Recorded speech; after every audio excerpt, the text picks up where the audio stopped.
This is it. This is your ride. What? This is my ride over here. This black car is my ride. This is your ride. Oh, come on now. Who am I, Red Fox?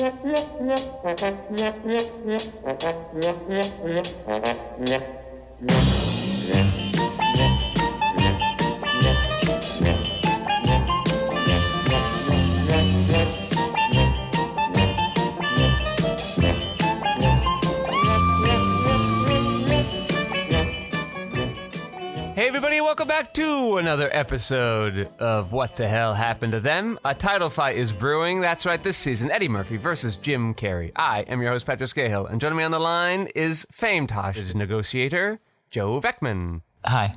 The man of few words over there. And on the audio boards is Lev Van Rensselaer, reminding me to remind you that you can email the cast at whathappenedtothamcast@gmail.com. Joe, what movie are we doing this week? Well, let me tell you something, Patrick. Life is a negotiation. Oh, okay. We watched 1997's Metro. Yes, a movie that begs the question, why is this movie called Metro? They're cops, right? Is that a term for Is cops? it the district? Metro? I think it's the district that they worked in. The Metro cops. It just, for us who don't live near San Francisco, might have been nice to get a little of that info. Well, I don't think Thomas Carter was really considering that. What happened in the movie? What happened in Metro? You want to know what happens in Metro? How dare you? Oh. Well, I'll tell you. Oh. A hostage negotiator teams up with a sharpshooter to bring down a dangerous jewel thief. Yeah, Google calls this movie an action comedy. Are you feeling that? Oh, comedy, huh? Yeah. Really interesting. I call this a thriller. Sometimes we're tongue-in-cheek. With a couple of comedic moments. Sometimes listeners were tongue-in-cheek. And we'll be like, oh, do you think this movie's a comedy? Because it was, but it had no funny jokes in it. This one just was never trying to be a comedy. It was never the goal of this movie. A comedy. Not an action. Google's AI is like, oh, Eddie Murphy's in this? Must be a comedy. Let's just throw that on this bad boy. Just like how, back when Will Ferrell was a thing. Sorry, Will. I didn't mean to. Those were some shots fired.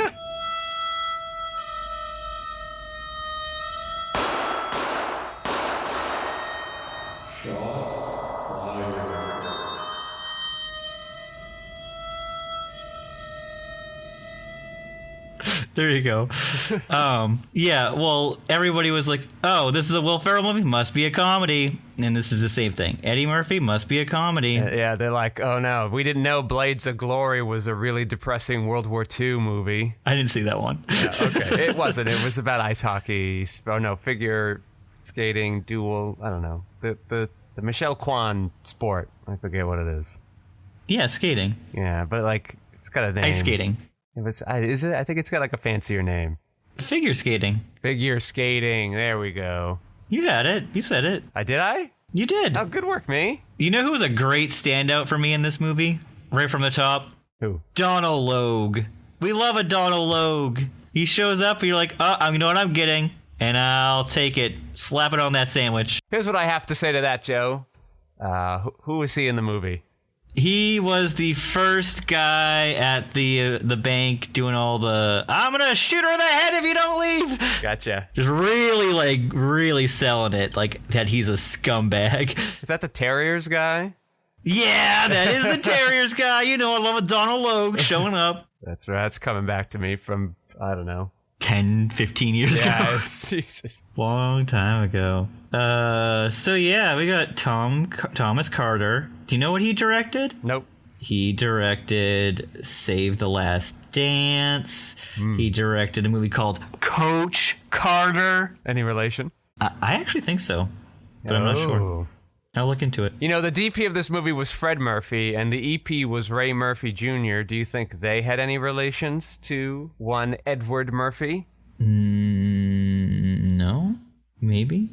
Do we think? I don't know. I'm looking up Coach Carter stuff now. Okay. Thank goodness for that. No. Didn't direct many movies. This was his second movie. Kind of takes a while between movies. 93, 97, 2001, 5, 9, 14. That's where he stops.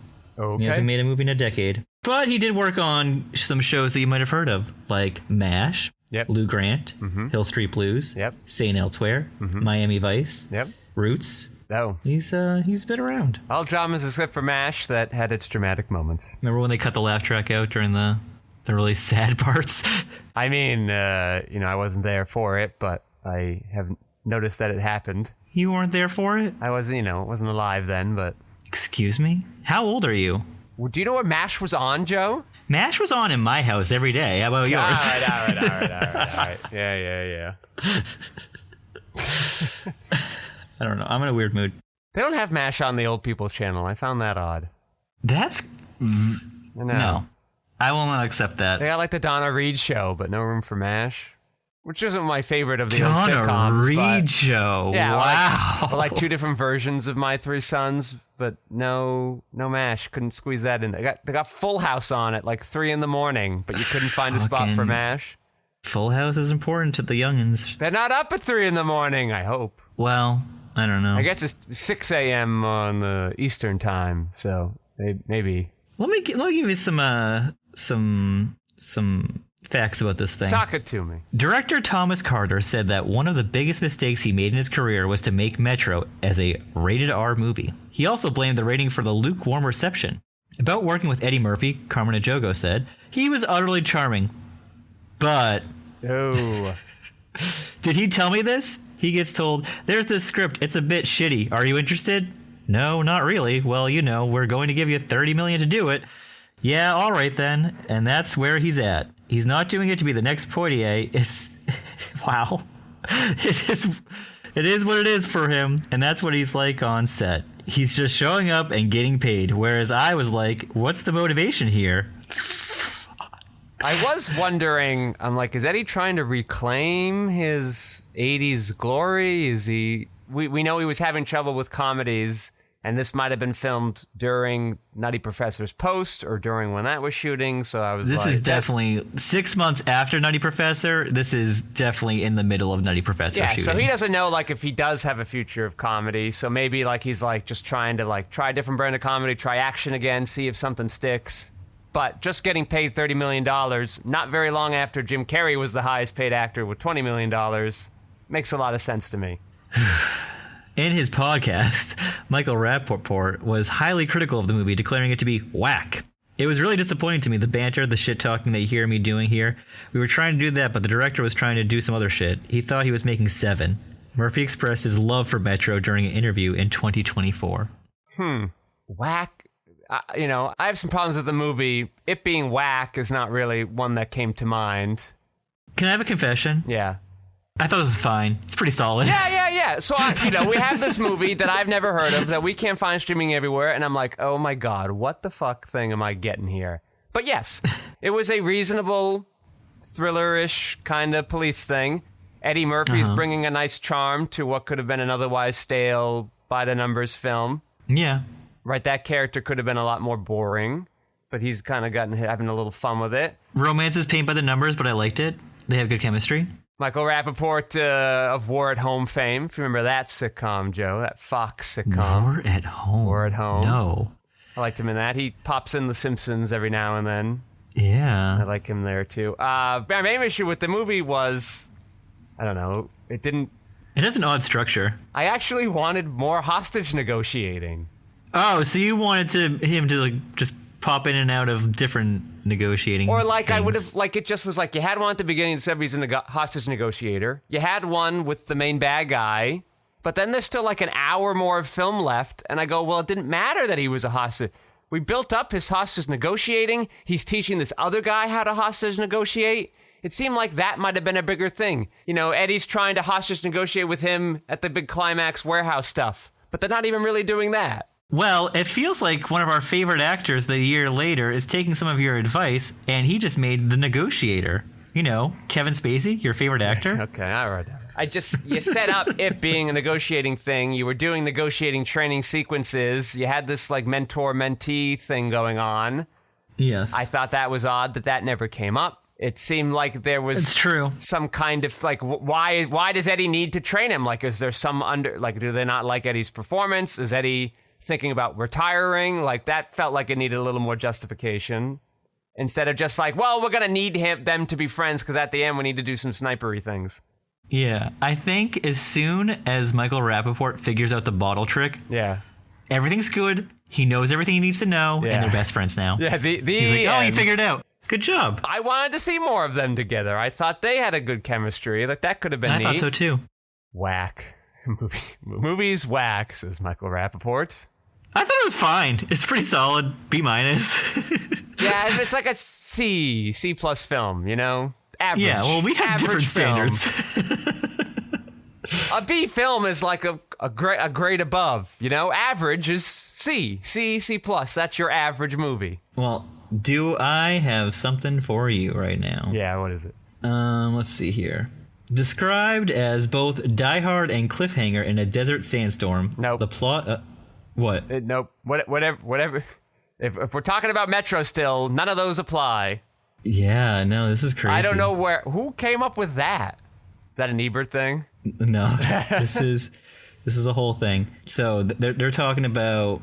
Okay, I'll start again. Okay. One of the reasons why Eddie Murphy chose to star in Metro is because he wanted to play a dramatic role in a more serious action picture than his previous films were. No, he'd not. We just heard what it was. He got $30 million.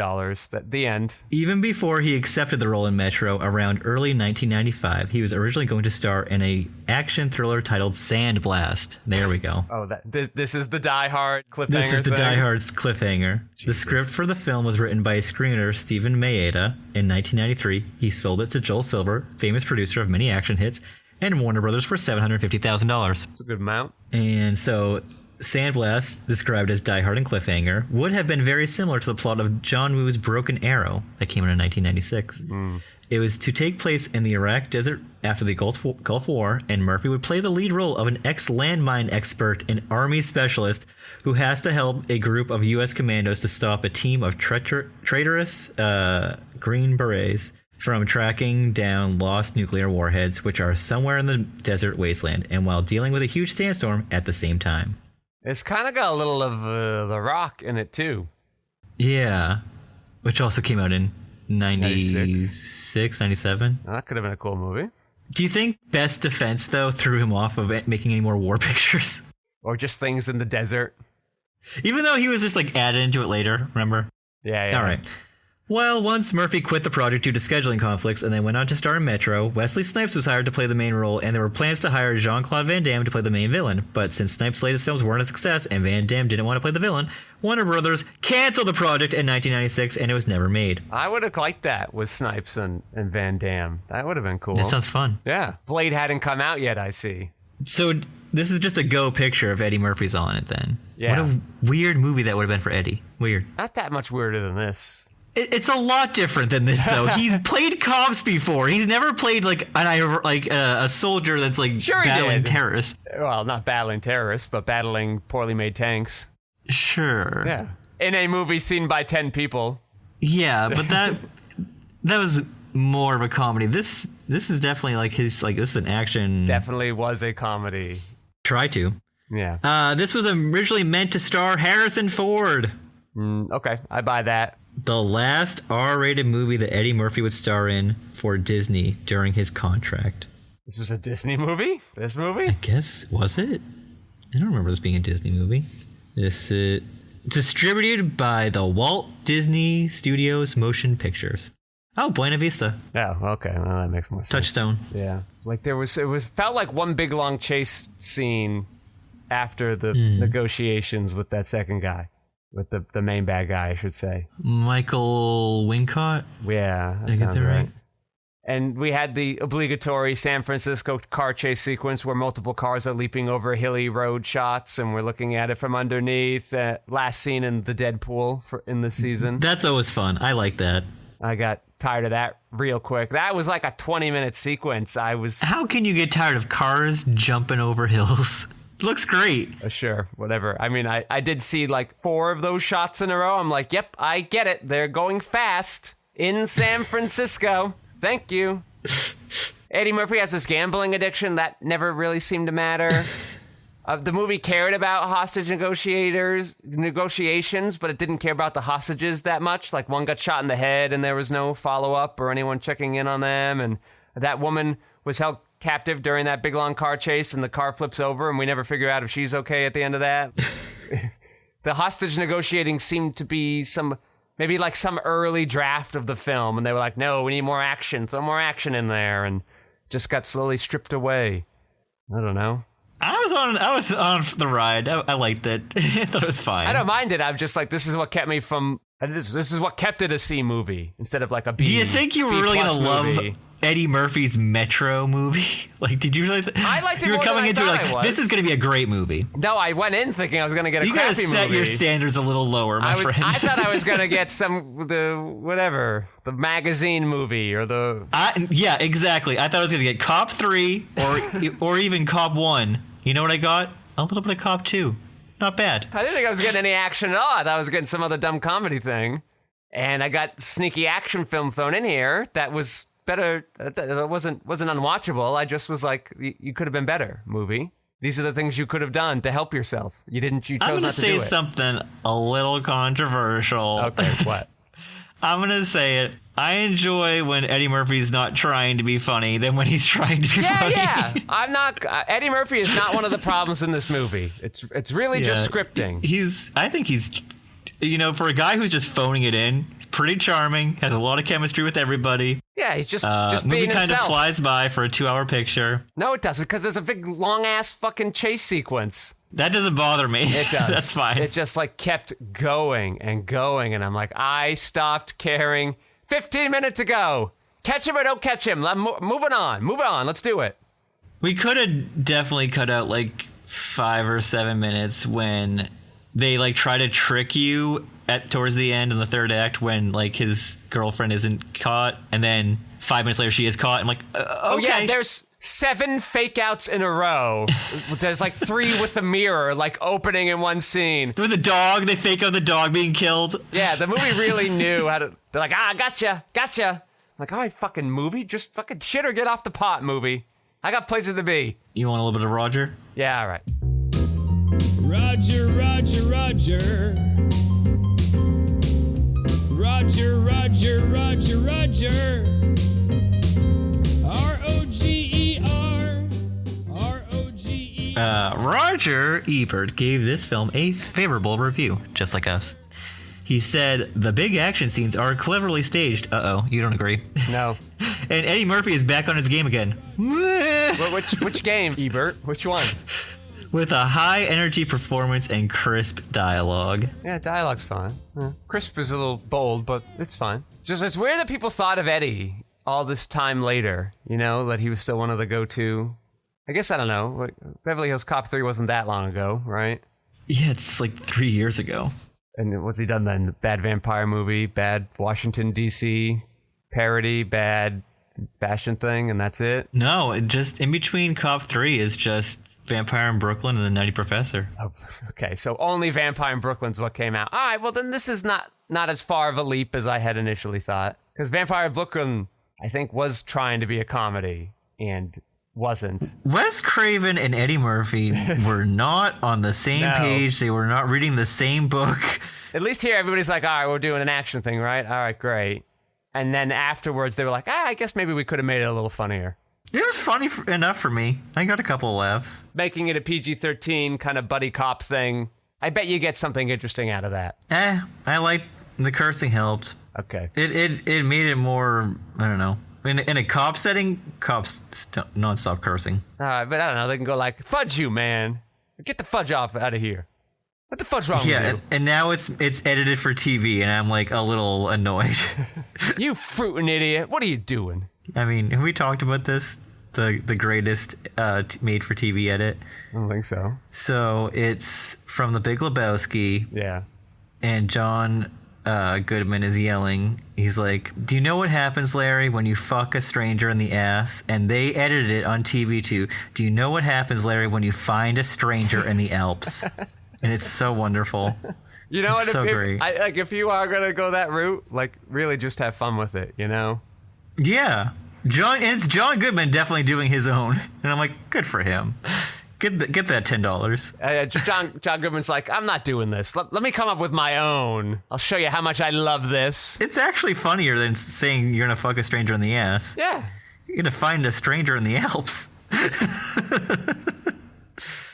So Metro, yeah, not much to talk about with this one. Yeah, it came, it went. It's either, I don't know, like, if I really like a movie, I'll have a lot of notes. If I really hate a movie, I'll have a lot of notes. If it's a movie like Metro, I'll have like 3 notes because I just doesn't really give me much to think about. Yep, Michael Rappaport was in a 20-year-old sitcom that I mildly enjoyed. I'll make a note of that. We saw a lot of these shots in the Deadpool. I'll make a note of that. And that's sort of done at that point.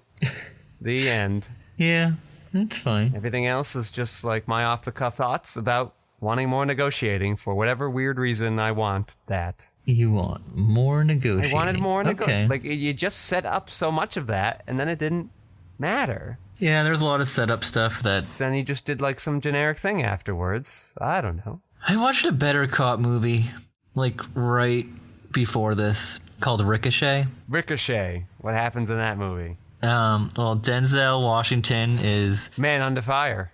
Yeah, I guess he is a man under fire. He's under a lot of pressure. Yeah. Trying to clean the streets up from all the crime. Enter John Lithgow. Uh-oh. Menace. Transvestite. No. Okay. Wait, what? No, this is not Raising Cain. Okay. No, John Lithgow is a psychopath, and he's just in it to get money and kill people. That's all he wants to do.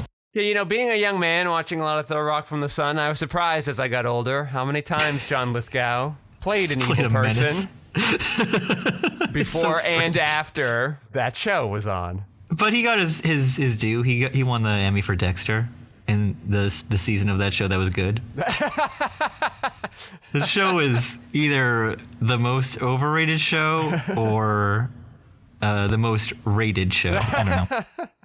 I don't know. I watched the whole thing and I was like disgruntled from most of this. Yeah, it just not into it. It was being talked about a lot when it was on, and then it didn't, and it's like nobody cared or remembered it was there. One of the worst endings. So everyone was like, "Good riddance, bye." So yeah, and then John Lithgow gets Denzel Washington like caught up in a tense negotiating tactic where he's like, "I have to get this hostage out of here. So what am I going to do? Well, I'll show you that I'm not going to use my weapon on you. I'm going to strip all my clothing off." And like, it's like sexy Denzel. And I'm like, it's like 1991. He's like peak form.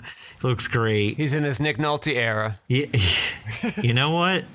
That was the year that Nick Nolte won Sexiest Man Alive.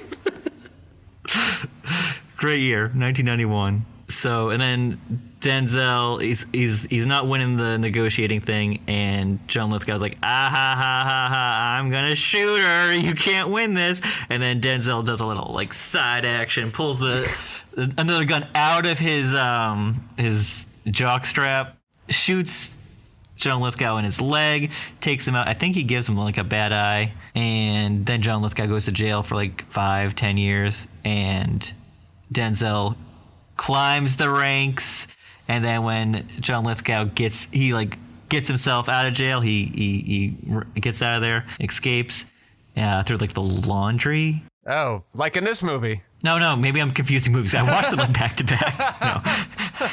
No, that's not how he gets out. Okay, he gets out by I don't remember. Right, well, it's okay. I'm already bored. It's fine. No, but it's great. So then John Lithgow ruins his life. And it's like a Ricochet. Does sound like this movie. It's good. So let me tell you about one of my favorite animes. Oh, okay. It's called Big O, and it is about a negotiator. Oh, hell yeah. We got negotiating on the brain. And he does a lot of negotiating in the beginning, but then there's a lot of giant robot stuff. But then, you know, at the end of the series for the climax, instead of big robot fight to solve the problem, he negotiates. They brought it back. They said, you know what? We did all this negotiating stuff at the beginning, a little bit throughout. But he is a negotiator, so that's how he's going to save the day, with negotiating. This movie could have done that. Who could have done that? Nothing. But they didn't. How dare they? That's what they call it, Metro. They don't know. They shrugged. Take a name off of a list. They're cops, right? I'm trying to think of cop movies that I like. Not that I like. Let me rephrase that. I'm trying to think of cop movies that I like really, really enjoy. I should say. Yeah, like what? Because if you asked me, like, did you like Metro? I'd be like, yeah. Yeah, it's fine. Yeah, I didn't hate it. Wasn't bored by it. It was just like, other than a couple parts, like it did the thing. Will I watch again? Probably not. Yeah, I have no need really. So we do the Michael Rappaport season Wow. that everybody's been begging for. We're all clamoring for it. Does Cop Car count as a cop movie? Is that like Sure. what people think of cop movies? That's probably not the formula. That's the first one you went to, though. There's one that came out 2 years before this that I would say great cop movie. Kind of redefined the genre. It's called Seven. It's like one of the most popular movies in the world. No. People know about that movie. Yeah, I guess that's a cop movie. What, did Rappaport think this was trying to be Seven? Is that who said that? I think he said the director thought he was making Seven. The director's going to Eddie and being like, I have this kind of crappy script. You want to do it? Yeah, no. I think the director's kind of on board with making just a regular B picture. He's like, listen, I'm just going to play by the numbers here. This is my second crack at the bat. It took a while to get here. I'm just going to do the thing. Yeah. This never felt like Seven. It didn't feel that dark. I may or may not have used to coach youth league basketball. I mean, there's too many of the like, gotcha, we tricked you, like the fake out jump scare things where Yeah. it's hard to take those moments seriously. Like a Well, Seven. blame those on the editor then. Yeah, but and the composer too is playing with that as well. I'll blame the director. I had a cop movie in mind too that I kind of liked, and it's dropped out of my mind seconds ago. I'm gonna Google cop movies. Let's see what pops up.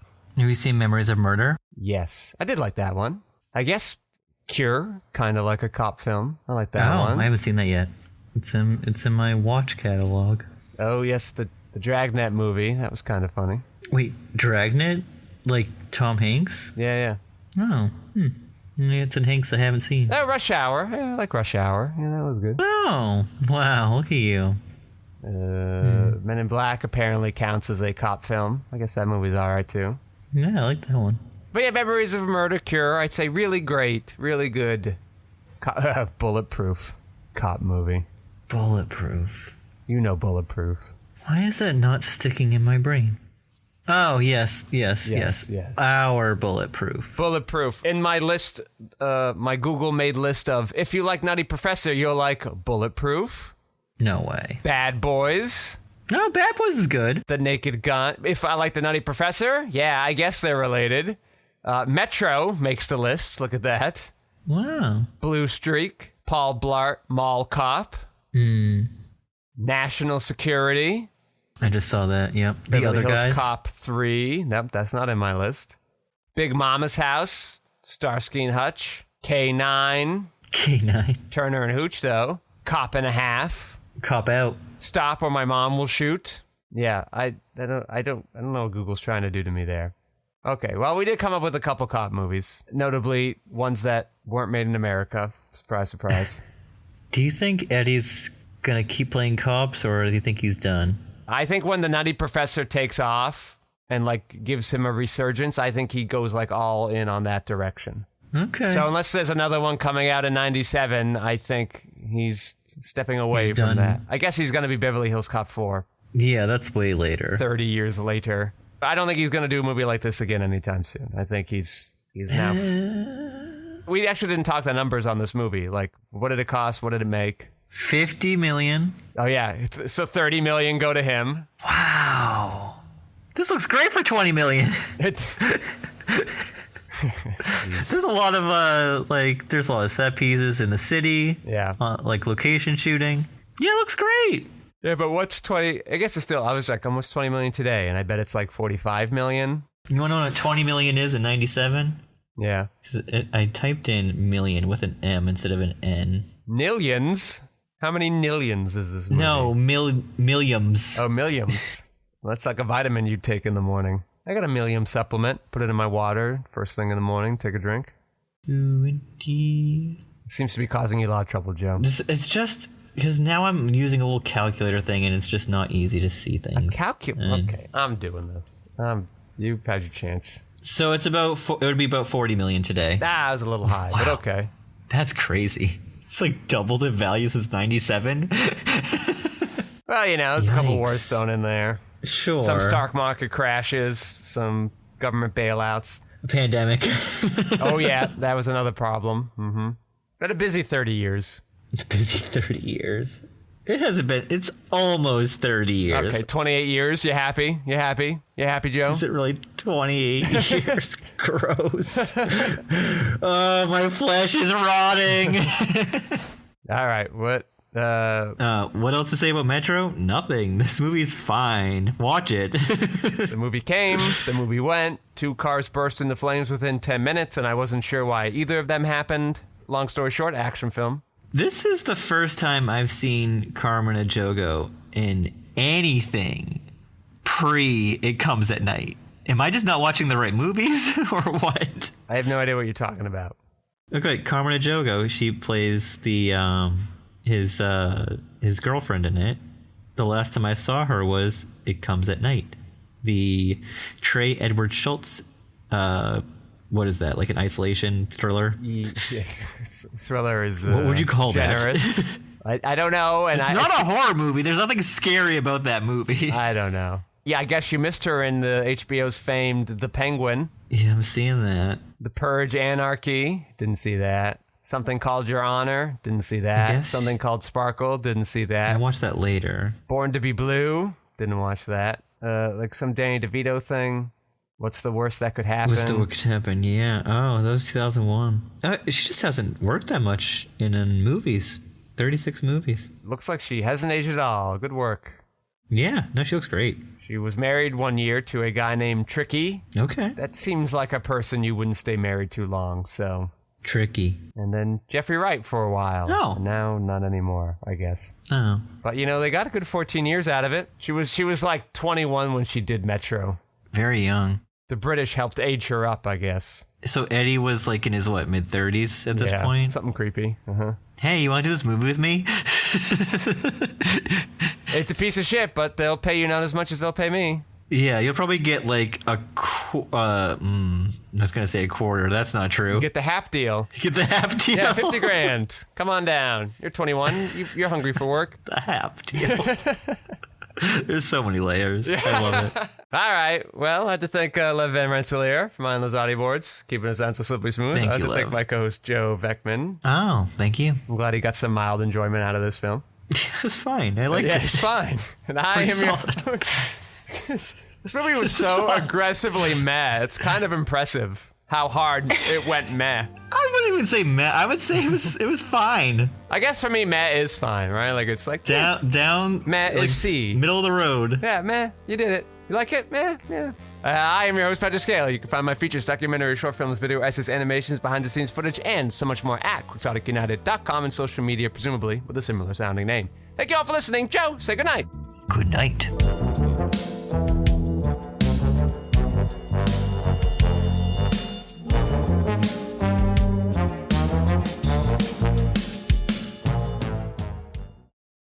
They say unlimited refills for their popcorn tubs on Regal. Yeah. But they do actually give you a number. It says 999 available. I mean, you and I could take care of 999 tubs of popcorn. Like in your whole lifetime, you only get that many, or per visit? It's a big difference.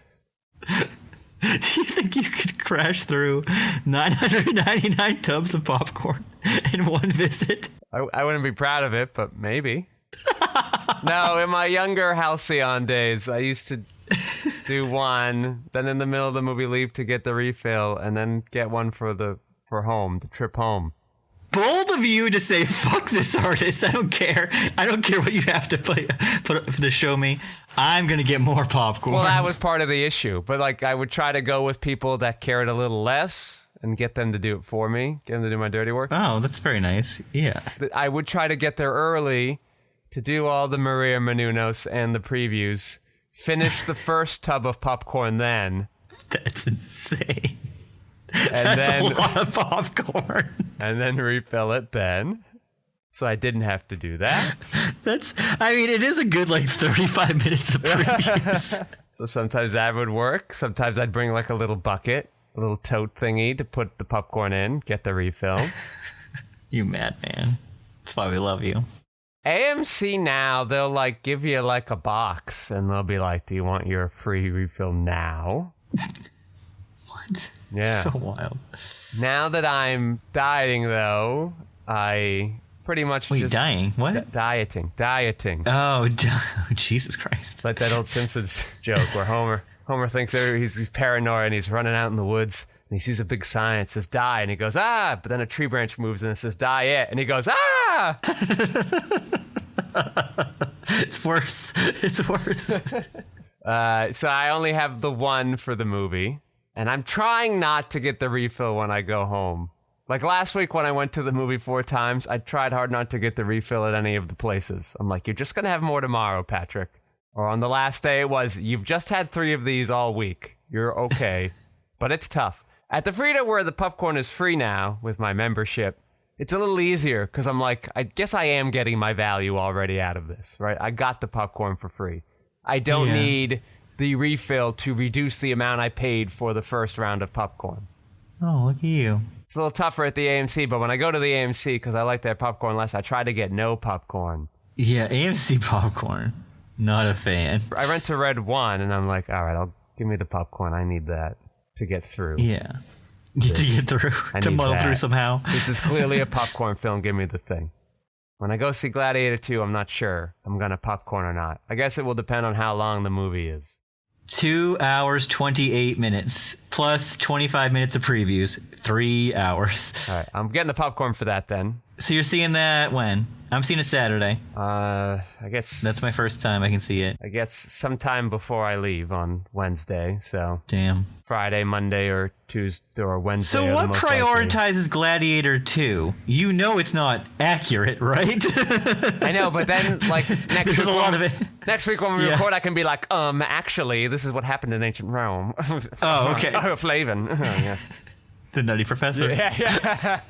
And, Gladiator is probably a movie I haven't watched in 20 years, so... I think I watched it 2 years ago when I was doing all my Ridleys. Yeah, it's a good excuse to go watch that again. And be like, actually, Ridley, you got this wrong. Oh, well. Yeah, but we need to all bow down to his CGI work he did with Oliver Reed. And that one or this one? The first one. Oliver Reed's been dead for 25 years. Well, he died on the making of the first one. CG on. Oh, I see. Well, but they apparently only had like a scene or two filmed with him, and then they're like, well, let's... I don't know, just recast him. If you only got one scene. You're gonna really lose him! You got one scene and he's dead. I don't know. It just seems like it saves you a lot of hassles. It's probably more than one scene, but you refilmed the whole movie because of Kevin Spacey nonsense. Well, I think that was a great publicity stunt, which let's see if it worked out for him. Let's check the box office on All the Money in the World. Did that work for you? It was very kind of you to remember the name of that movie because I could not. I saw that movie when it came out. As a devout Ridley fan, yes. That movie, hey, budget $50 million, box office $57. I wonder what do you think the budget was before the refilmings? $40 million? $45 million? You really think it cost $10 million to do that? I don't know. I guess. It's kind of just like 3 scenes, and then one of the scenes is he's just by himself. Okay. Well, that seems easy. They didn't really bring back most of the actors to film with him. He just goes like, I can figure this out. I'm Christopher Plummer. Put some tennis balls in front of me. I'll be okay. Yeah, and he's not like a guy that knows how to do that, but he's a pro. Sign him up for Jurassic Park 7. My friend? Yeah. He died 3 years ago. Oh my god, he has Julian's birthday. Well, not anymore. Well, I mean, he will always have Julian's birthday, but... Did you watch Metro this week? I did, thank God, because we are going to talk about that right now. Yeah, what is your joke going to be that you watched Metropolitan by, what's his name? Jesus Christ, what a joke. What a joke. All right, well, I'm going to take my drink of water and we'll begin. All right, well, I'm going to look up who made Metropolitan so I don't look like a fucking dumbass. Well, I'm not going to say it now. It's ruined.